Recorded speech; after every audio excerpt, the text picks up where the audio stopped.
Doctor ortho Ayurvedic oil and capsule. अब दर्द भी घुटने टेकेगा।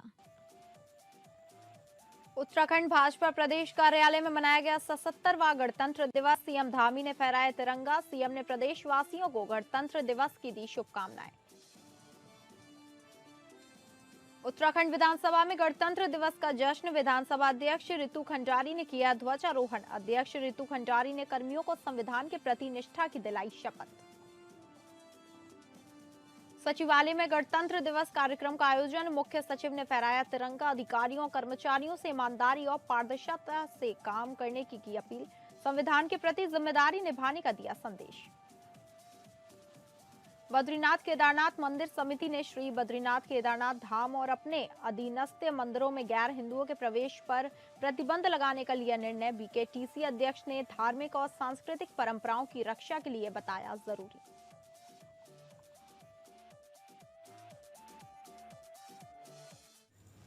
नमस्कार, आप सभी का स्वागत है उत्तराखंड न्यूज में। मैं हूं आपके साथ शालिनी राणा। शुरुआत करेंगे उत्तराखंड से जुड़ी खबरों की। उत्तराखंड प्रदेश भाजपा कार्यालय में 77वें गणतंत्र दिवस बड़े ही धूमधाम से मनाया गया। इस अवसर पर मुख्यमंत्री पुष्कर सिंह धामी ने झंडारोहण किया। कार्यक्रम में प्रदेश अध्यक्ष महेंद्र भट्ट, प्रदेश महामंत्री कुंदन परिहार सहित बड़ी संख्या में भाजपा कार्यकर्ता मौजूद रहे। गणतंत्र दिवस के अवसर पर मुख्यमंत्री पुष्कर सिंह धामी ने प्रदेशवासियों को शुभकामनाएं दी। उन्होंने देश के लिए अपने प्राण न्यौछावर करने वाले शहीदों को श्रद्धांजलि अर्पित की। मुख्यमंत्री ने कहा कि प्रधानमंत्री नरेंद्र मोदी के विकसित भारत और आत्मनिर्भर भारत के संकल्प को आत्मसात करते हुए सभी देशवासी संविधान और कानून पर विश्वास रखते हुए आगे बढ़े।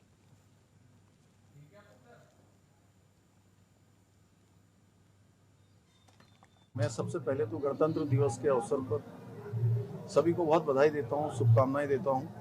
और आज के दिवस पर मैं भारत के महान स्वतंत्रता संग्राम सेनानियों को, देश के हमारे बलिदानियों को, उनको श्रद्धासुमन अर्पित करता हूँ, जिनके तपस्या से, जिनके संघर्षों से हमको ये गणतंत्र प्राप्त हुआ है। और हम सबको ये संकल्प भी लेना है कि आदरणीय प्रधानमंत्री जी का जो विकसित भारत का संकल्प है, आत्मनिर्भर भारत का संकल्प है, उस संकल्प को पूरा करने में प्राणों प्रण से देश के संविधान पर अपना अडिग विश्वास रखते हुए, न्याय के आधार पर चलते हुए, सबका साथ, सबका विकास, सबका विश्वास और सबका प्रयास का मंत्र आत्मसात करते हुए विकसित भारत के संकल्प को सिद्धि तक पहुंचाने में अपना योगदान देना। और उत्तराखंड राज्य के लिए आदरणीय प्रधानमंत्री जी ने बाबा केदार के धाम से जो उनके मुख से निकले हुए शब्द थे कि ये दशक उत्तराखंड का होगा, तो ये हमारे लिए एक रोड मैप है। और उस रोड मैप को मानकर हर एक उत्तराखंड वासी उस दिशा में आगे बढ़ेगा।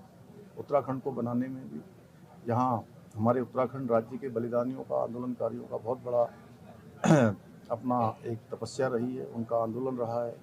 उसी के परिणाम स्वरूप हमको अलग राज्य के रूप में अलग राज्य प्राप्त हुआ है। तो उस वह राज्य हिंदुस्तान का श्रेष्ठ राज्य बने, आज के अवसर पर ये एक संकल्प लेने का भी दिवस है। मैं सभी को फिर से शुभकामनाएं देता हूँ।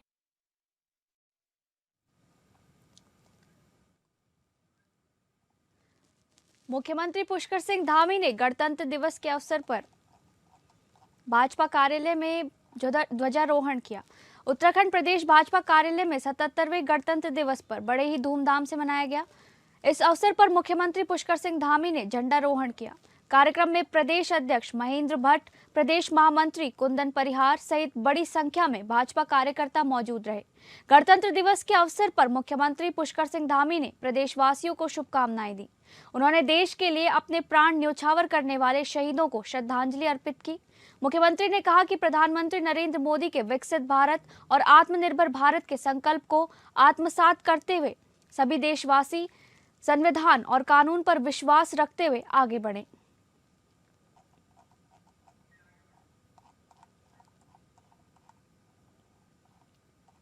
मुख्यमंत्री पुष्कर सिंह धामी ने गणतंत्र दिवस के अवसर पर मुख्यमंत्री आवास में राष्ट्रीय ध्वज फहराया और सभी को संविधान की उद्देशिका की शपथ दिलाई। उन्होंने सभी प्रदेशवासियों को गणतंत्र दिवस की शुभकामनाएं देते हुए कहा कि प्रधानमंत्री नरेंद्र मोदी के नेतृत्व में राज्य सरकार ने प्रदेश के विकास के लिए कई कदम उठाए हैं।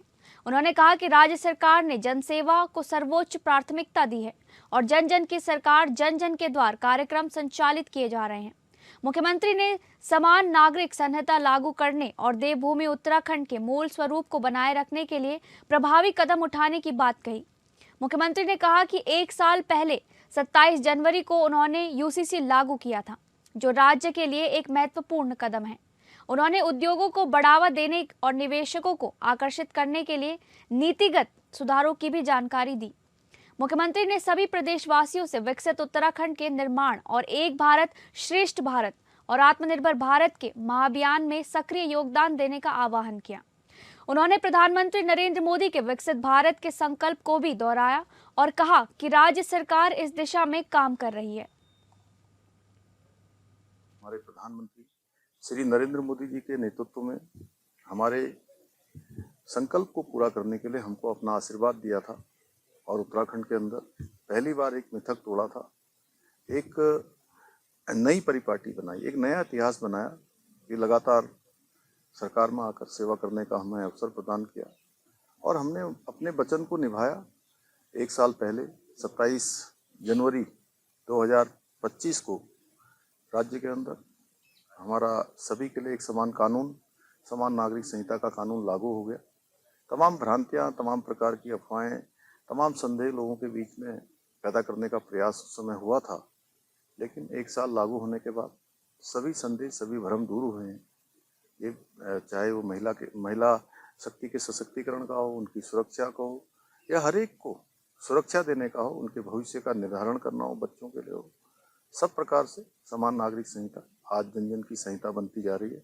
उत्तराखंड से निकली हुई ये संहिता, ये गंगोत्री आने वाले समय में पूरे देश को, अन्य राज्यों को भी लाभ देगी। देहरादून स्थित उत्तराखंड विधानसभा परिसर में गणतंत्र दिवस के अवसर पर विधानसभा अध्यक्ष ऋतु खंडूरी भूषण ने ध्वजारोहण किया।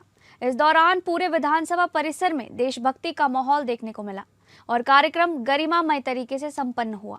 ध्वजारोहण के बाद विधानसभा अध्यक्ष ऋतु खंडूरी भूषण ने विधानसभा के सभी अधिकारियों और कर्मचारियों को संविधान के प्रति निष्ठा और कर्तव्य पालन की शपथ दिलाई। उन्होंने सभी को ईमानदारी, समर्पण और सेवा भावना के साथ कार्य करने का संदेश दिया। इस अवसर पर अध्यक्ष ऋतु खंडूरी भूषण ने प्रदेशवासियों और देशवासियों को गणतंत्र दिवस की शुभकामनाएं दी और कहा कि भारतीय संविधान लोकतंत्र की मजबूती का आधार है, जिसे सशक्त बनाए रखना हम सभी की सामूहिक जिम्मेदारी है। देखिए, ऐसा है, आज हम अपना 77th रिपब्लिक डे मना रहे हैं, गणतंत्र दिवस मना रहे हैं। मैं सभी प्रदेशवासियों को बहुत सारी शुभकामनाएं देती हूँ और जिस तरह से हम देख रहे हैं पिछले कुछ सालों में हम लोग विकास की यात्रा धीरे धीरे तय कर रहे हैं, प्रदेश भी धीरे धीरे आगे बढ़ रहा है और मुझे पूरा विश्वास है कि 2047 में जब एक डेवलप्ड नेशन उभर कर आएगा तो उसमें एक मजबूती उस डेवलप्ड नेशन को उत्तराखंड भी देगा, अपनी विकास की यात्रा को और बढ़िया बनवाएगा। इंफ्रास्ट्रक्चर डेवलपमेंट अगर हम देखें, उत्तराखंड में इंफ्रास्ट्रक्चर डेवलपमेंट हो रहा है, किस तरह से एम्प्लॉयबिलिटी और एम्प्लॉयमेंट और कैसे जनरेट हो, उस पर काम हो रहा है।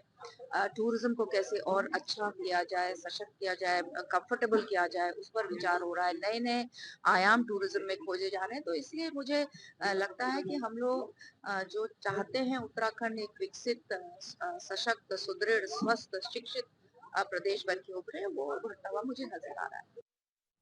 उत्तराखंड सचिवालय में 77वें गणतंत्र दिवस के अवसर पर मुख्य सचिव आनंद वर्धन ने तिरंगा फहराया। इस दौरान सचिवालय परिसर देशभक्ति के रंग में रंगा नजर आया। ध्वजारोहण के बाद मुख्य सचिव ने प्रदेशवासियों और देशवासियों को गणतंत्र दिवस की शुभकामनाएं दी।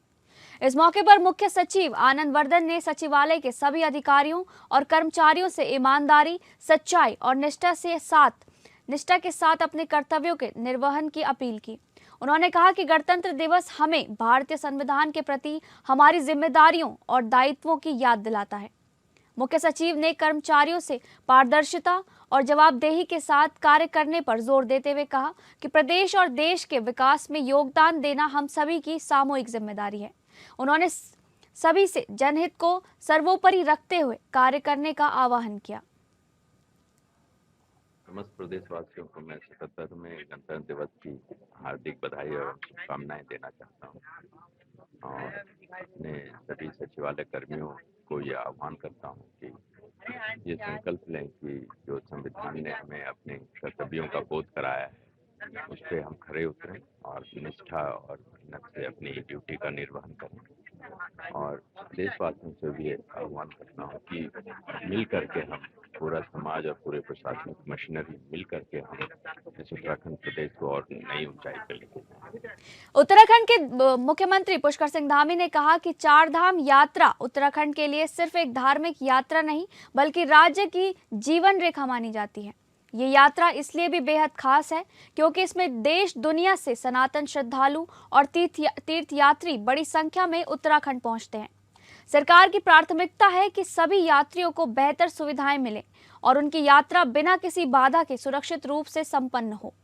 मुख्यमंत्री पुष्कर सिंह धामी ने कहा, पिछले वर्षों के अनुभवों को ध्यान में रखते हुए इस बार यात्रा व्यवस्थाओं को और बेहतर बनाने पर जोर दिया जा रहा है। यात्रियों की सुरक्षा को सरकार सर्वोच्च प्राथमिकता पर है। इसी को ध्यान में रखते हुए चार धाम यात्रा की तैयारियां पहले से ही शुरू कर दी गई थी। सरकार की नीति है कि एक यात्रा समाप्त होते ही अगली यात्रा की तैयारियों पर काम शुरू कर दिया जाए। सीएम धामी ने कहा कि बसंत पंचमी के अवसर पर कपाट खोलने की तिथियां तय हो चुकी हैं। वहीं महाशिवरात्रि के दिन केदारनाथ धाम सहित अन्य धामों की तिथियां भी घोषित की जाएंगी। सरकार का लक्ष्य है कि आने वाली चार धाम यात्रा सभी श्रद्धालुओं के लिए सुगम, सुरक्षित और यादगार बने। चार धाम यात्रा हमारे राज्य के लिए बहुत महत्वपूर्ण यात्रा होती है और ये लाइफलाइन उत्तराखंड के लिए है। और उसके साथ साथ ये यात्रा हमारे लिए इसलिए भी महत्वपूर्ण है कि पूरे देश और दुनिया के सनातनी आस्थावान लोग, श्रद्धालु, भक्तगण, तीर्थयात्री इसमें भाग लेते हैं। उनकी सुविधा उनको प्राप्त हो, उनकी यात्रा बिना किसी विघ्न के, किसी बाधा के, किसी परेशानी के संपन्न हो। उसके साथ साथ क्योंकि पिछले सालों के जो अनुभव हैं हमारे, उन अनुभवों को आगे आने वाले समय के लिए अपनी यात्रा के जो काम हैं उन यात्रा के कामों में हम सम्मिलित करें कि किस प्रकार से और अच्छा हम उसको कर सकते हैं। इसके साथ साथ यात्रियों की जो सुरक्षा है वो हमारे लिए सर्वोच्च प्राथमिकता है। उसको ध्यान में रखकर हमने यात्रा की तैयारी पहले ही शुरू कर दी थी, क्योंकि हमने पहले से तय किया हुआ है कि जब भी एक यात्रा पूरी होती है और अगली यात्रा की हम तैयारी शुरू कर देते हैं। और अभी बसंत पंचमी को कपाट खुलने की तिथि भी तय हो गई है और शिवरात्रि को केदारनाथ जी के और अन्य कपाट खुलने की भी तिथियां हो जाएंगी। तो हमारी पूरी तैयारी होगी कि यात्रा हमारी बहुत अच्छी हो और सभी के लिए एक अच्छा अनुभव देने वाला। बद्रीनाथ केदारनाथ मंदिर समिति ने श्री बद्रीनाथ केदारनाथ धाम और अपने अधीनस्थ मंदिरों में गैर हिंदुओं के प्रवेश पर प्रतिबंध लगाने का निर्णय लिया है। बीकेटीसी अध्यक्ष हेमंत द्विवेदी ने कहा कि धार्मिक और सांस्कृतिक परंपराओं की रक्षा के लिए मंदिर समिति प्रभावी कदम उठाएगी। बीकेटीसी अध्यक्ष हेमंत द्विवेदी ने कहा कि ये कदम उत्तराखंड की धार्मिक अस्मिता, सांस्कृतिक विरासत और कानून व्यवस्था को मजबूत करने के लिए उठाया गया है। हेमंत द्विवेदी ने कहा कि केदार खंड से लेकर मानस खंड तक स्थापित मंदिर श्रृंखला में परंपरागत रूप से गैर हिंदुओं का प्रवेश प्रतिबंधित रहा है, लेकिन गैर भाजपा सरकारों के समय इसका पालन ठीक से नहीं किया गया था। अब बीकेटीसी इस परंपरा को फिर से लागू करने के लिए कदम उठा रही है। मंदिर समिति की आगामी बोर्ड बैठक में प्रस्ताव पारित होने के बाद राज्य सरकार और मंदिर समिति के समन्वय से देवभूमि की पवित्रता और परंपराओं की रक्षा की जाएगी। हेमंत द्विवेदी ने मुख्यमंत्री पुष्कर सिंह धामी के नेतृत्व में प्रदेश भर में अवैध मज़ारों को हटाने की कार्रवाई का स्वागत करते हुए कहा कि ये कदम उत्तराखंड की धार्मिक अस्मिता और सांस्कृतिक विरासत की रक्षा के लिए आवश्यक है। उत्तराखंड में चार धाम यात्रा को लेकर जहां सरकार तैयारी में जुटी हुई है, तो वहीं अब चार धाम में से प्रमुख धाम बद्रीनाथ और चतुर्थ केदार भगवान रुद्रनाथ के कपाट खुलने की तिथि बसंत पंचमी के शुभ मुहूर्त पर तय हो गई है। बता दें कि भू बैकुंठ भगवान बद्री विशाल के कपाट 23 अप्रैल सुबह 6:15 पर आम श्रद्धालुओं के लिए खोल दिए जाएंगे। वहीं चतुर्थ केदार भगवान रुद्रनाथ के कपाट 18 मई को दोपहर 12:57 पर खुलेंगे। ये घोषणा नरेंद्रनगर राज दरबार में की गई। हर वर्ष की भांति वैदिक परंपराओं के अनुसार टिहरी नरेश मनुजेंद्र शाह डिम्मर पंचायत और बीकेटीसी अधिकारियों की मौजूदगी में ये सभा की गई।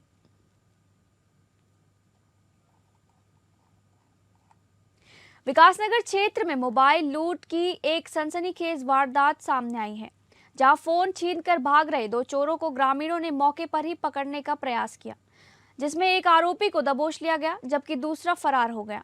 मामला विकासनगर के झाझरा नए हाईवे स्थित गोल चक्कर के पास का बताया जा रहा है। जानकारी के अनुसार साकिब और आशिक नाम के 2 युवक क्षेत्र में आए। इसी दौरान आशिक ने संदीप नामक युवक से मोबाइल फोन छीन लिया और दोनों आरोपी मौके से भागने लगे। घटना के बाद इलाके में हड़कंप मच गया। ग्रामीणों ने तुरंत सतर्कता दिखाते हुए दोनों चोरों को पकड़ने के लिए पीछा किया। घंटों की कड़ी मशक्कत के बाद ग्रामीणों ने मोबाइल लूटकर भाग रहे आरोपी आशिक को दबोच लिया, जबकि उसका साथी साकिब मौके से फरार होने में कामयाब रहा। सूचना मिलने पर चीता पुलिस मौके पर पहुंची और पकड़े गए आरोपी आशिक को हिरासत में ले लिया गया।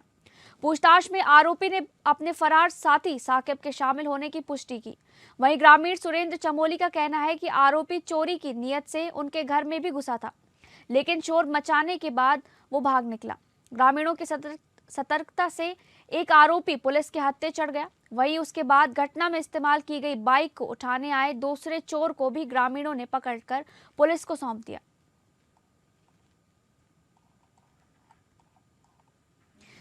सर्वाइकल कैंसर की गंभीरता को देखते हुए धामी सरकार राज्य स्तरीय कार्यक्रम की शुरुआत करने जा रही है, जिसमें 14 साल से ऊपर की बच्चियों को सरकार की तरफ से ये टीका मुफ्त लगाया जाएगा। मुख्य चिकित्सा अधिकारी देहरादून डॉक्टर मनोज शर्मा का कहना है कि पहले इस अभियान की शुरुआत 26 जनवरी से होनी थी, लेकिन किन्हीं कारणों से तारीख को आगे बढ़ाया गया है। वहीं जल्द इसकी नई तारीख घोषित कर प्रदेश भर में सर्वाइकल कैंसर की रोकथाम को लेकर टीकाकरण किया जाएगा।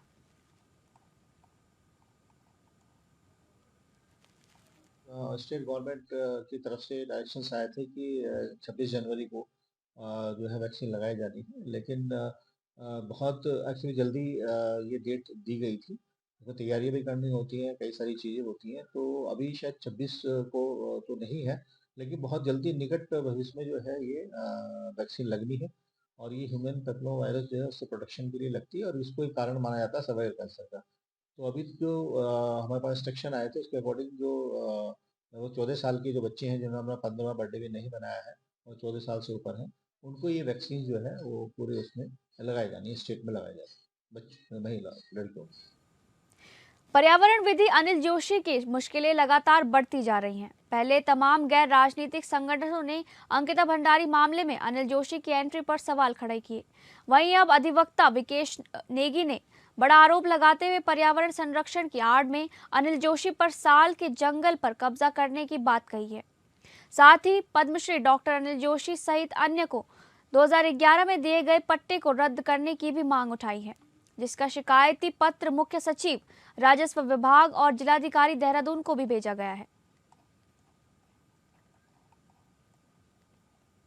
मसूरी में बाबा बुल्ले शाह की 100 वर्ष से अधिक पुरानी मजार को अज्ञात लोगों द्वारा ध्वस्त किए जाने की घटना पूरे शहर को झकझोर कर रख दिया है। शनिवार देर शाम बाड़लोगंज क्षेत्र में स्थित मजार और उसके साथ मौजूद 2 अन्य मजारों को पूरी तरह क्षतिग्रस्त कर दिया गया। घटना की सूचना मिलते ही बाबा बुल्ले शाह समिति के सदस्य मौके पर पहुंचे। मजार की हालत देखकर समिति के पदाधिकारियों और अनुयायियों ने गहरा रोष और चिंता देखी। समिति का कहना है कि यह घटना केवल धार्मिक स्थल को नुकसान पहुंचाने की नहीं, बल्कि मसूरी के शांतिपूर्ण माहौल को बिगाड़ने की साजिश है। बाबा बुल्ले शाह समिति ने स्पष्ट किया कि यह मजार किसी सरकारी भूमि पर नहीं थी। जांच में सामने आया है कि मजार वाइनवर्ग एलन स्कूल की संपत्ति पर स्थित थी और स्कूल प्रशासन द्वारा वर्षों पूर्व मजार स्थापित करने के लिए स्थान दिया गया था। एसडीएम मसूरी राहुल आनंद ने बताया कि बाबा बुल्ले शाह की मजार को क्षतिग्रस्त करने को लेकर अभी तक कोई शिकायत प्राप्त नहीं हुई है। मजार के पास पुलिस फोर्स तैनात कर दी गई है।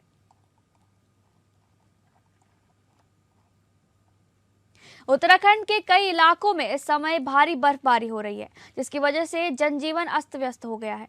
कई जगहों पर पर्यटक फंसे हुए हैं। ऐसे में सचिव आपदा प्रबंधन ने राज्य में बारिश तथा बर्फबारी से उत्पन्न स्थिति की समीक्षा की और अधिकारियों को अलर्ट मोड पर रहने के निर्देश दिए। जन सुविधाओं को ध्यान में रखते हुए जल्द से जल्द व्यवस्थाओं को सुचारू बनाने के निर्देश दिए गए।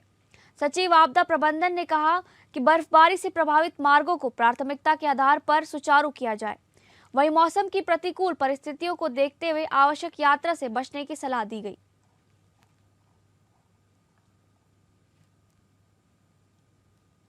रुड़की के झबरेड़ा थाना क्षेत्र के लाठर देवा शेख गांव में पुरानी रंजिश को लेकर कुछ दबंगों ने जावेद और जुनैद नाम के पिता पुत्र पर फावड़े और लोहे के सरिये से जानलेवा हमला कर दिया। इस हमले में दोनों गंभीर रूप से घायल हो गए हैं, जिनको उपचार के लिए सिविल अस्पताल में भर्ती कराया गया, जहां पर दोनों की गंभीर हालत को देखते हुए हायर सेंटर उन्हें रेफर किया गया। पिता पुत्र पर किए गए इस हमले का पास खड़े एक व्यक्ति ने वीडियो बना लिया, जो आज सोशल मीडिया पर वायरल हो गया है। बता दें कि करीब 1 महीने पहले बच्चों के बीच बीजीएमआई खेलने को लेकर विवाद हुआ था, लेकिन गांव के ही लोगों ने मामला शांत कर दिया था। लेकिन दोनों पक्षों के बीच तभी से रंजिश चली आ रही है, जिसके चलते शनिवार को एक पक्ष के दबंग ने जुनैद और जावेद नाम के पिता पुत्र पर फावड़े और लोहे के सरिये से जानलेवा हमला कर दिया। इस हमले में दोनों गंभीर रूप से घायल हैं, जिनको हायर सेंटर रेफर किया गया है। आप चर्चा कर रहे हैं थाना झबरेड़ा का है, जहां पर दो पक्षों में पहले भी बच्चों को लेकर कोई विवाद हुआ था।